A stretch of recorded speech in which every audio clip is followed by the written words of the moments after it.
سلوان مومیکا جارێکی تر گەڕی بەردای شەقامی عێراقی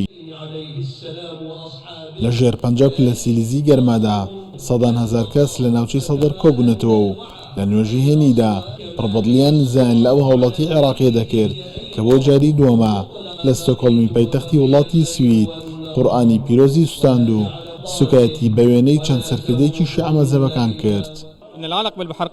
ئێمە قبوڵی ناکەین هیچ کتێبێکی ئاسمانی بسووتێندرێت ئینجیل و تەورات و ئەوانی دیکەش ئازادی ڕادەربڕین ئازادیە لە وتندا نەک لە سوتاندنی قورئان بۆیە دوای نوێژی هەینی خۆپیشاندانمان کرد تاکو بەتوندی سەرکۆنی ئەو کردەوەیە بکەین کە وڵاتی سوید ڕێگەی داوە قورئان و ئاڵای عێراق بسووتێندرێت. لە پاش نوێژی هێنی وە کاردانەوەیەک شیعەکان ئاڵای هەوڕەگەسخوازەکانیان سووتاند داواشیان دەکرد یاسایەکی نێودەوڵەتی دەربکرێت و هەموو وڵاتێک بە یاسا پابەند بکرێت کە ڕێگری لە سووتاندنی قورئانی پیرۆز بکەن.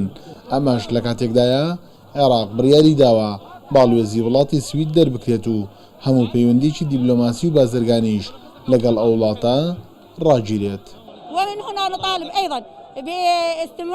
لێرەوە داوا دەکەم خۆپیشاندان بەردەوام بێت تاکو ئەو تاوانبارە بە سزای توندی خۆی دەگات چونکە تاوانەکەی گەورەیە.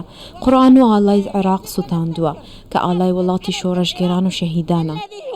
علم بلاد الشهداء وبلاد المجاهدين.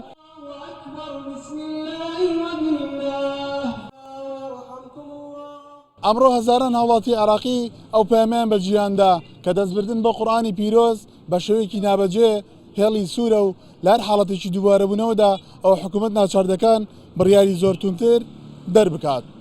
شەبان جەباری، کوردستان 24 بەغدا.